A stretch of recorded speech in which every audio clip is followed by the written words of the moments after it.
This is Unit 4.4, which is Earth's atmosphere.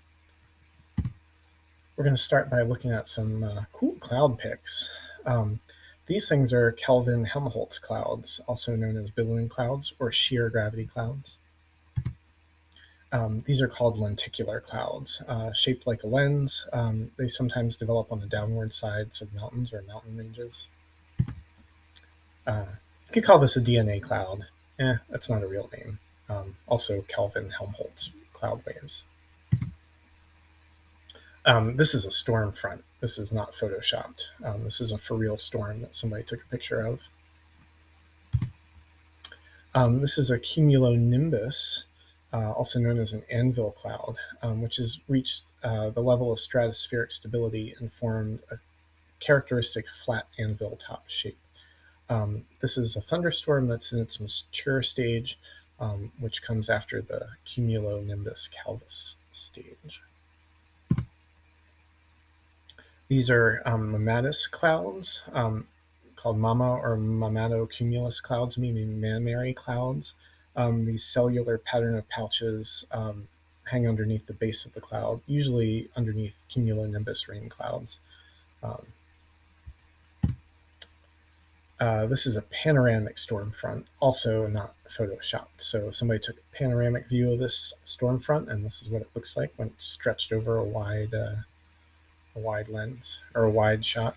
So the atmosphere is part of Earth's life support system, which includes the atmosphere, the hydrosphere, the geosphere, and then of course the biosphere. We've talked a little bit about water, and we've talked about rock and soil, so now it's time to talk about the atmosphere. So the atmosphere provides oxygen and CO2. It's good at absorbing solar radiation. It helps moderate climate so that things don't get too hot or too cold.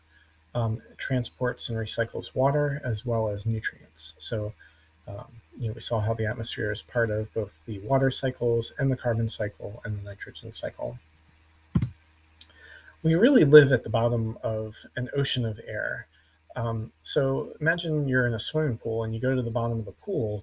You can feel the water pressure pushing on you harder at the bottom than it does at the top.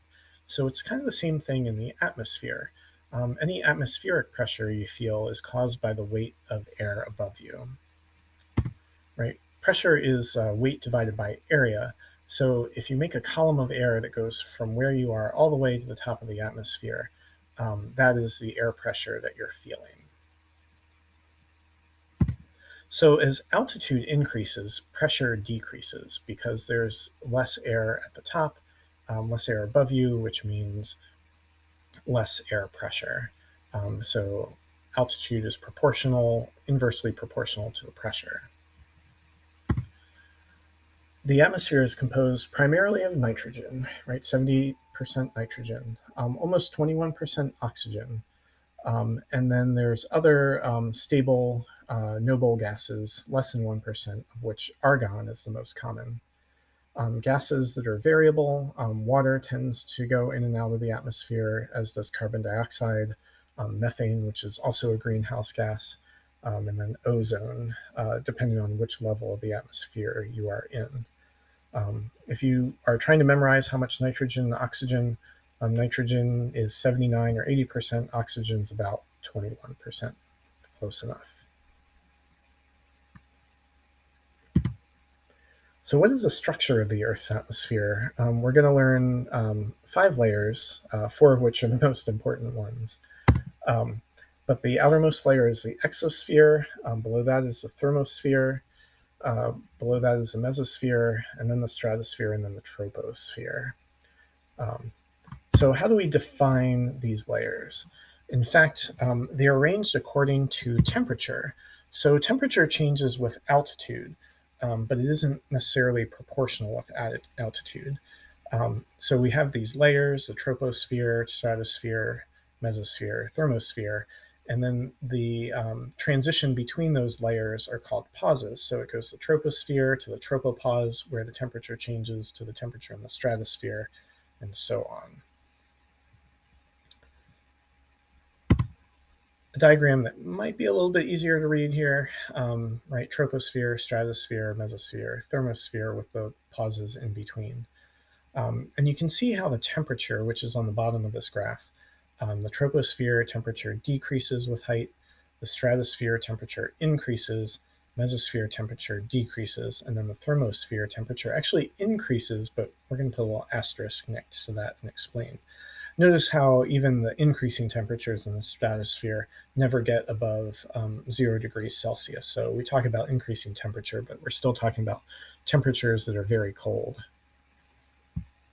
Now, almost all the weather in the Earth occurs in the troposphere, right? The ozone layers included in the stratosphere, aurora borealis, those occur in the thermosphere all the way up.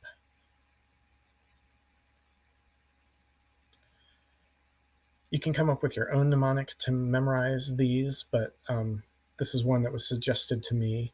The teacher says memorize this early, right? Troposphere, stratosphere, mesosphere, thermosphere, exosphere. So teacher says memorize this early. I would love to hear ones that you have too. So let's look at these shifts in temperatures. Like, what do they have and how does it work? This is the overall change in the temperature based on the layers. In the troposphere, the temperature decreases as the air becomes thinner and molecules move further apart. The ozone layer is included in the stratopause, and that traps heat. Increase 3, 2, 1. The ozone layer is included in the stratosphere, and the ozone layer traps heat from the sun, so that increases the temperature, although still not above 0 degrees Celsius. As the air becomes thinner again, the temperature decreases in the mesosphere, and then in the thermosphere, there's a lot of UV and X-ray radiation that's absorbed, and it's closer to the sun, but it feels cold because the molecules are far apart, so you don't feel the thermal energy, right, the kinetic energy of the molecules. Other fun atmospheric facts, right? The atmosphere helps transmit dust from the Sahara. And so you would think this would generally be bad, and it is for human health. And yet, this dust is important to Earth's biology and climate. In fact, there's a Netflix video about that, and maybe we would get a chance to watch it. All right, that is Unit 4.4. Let me know what questions you have.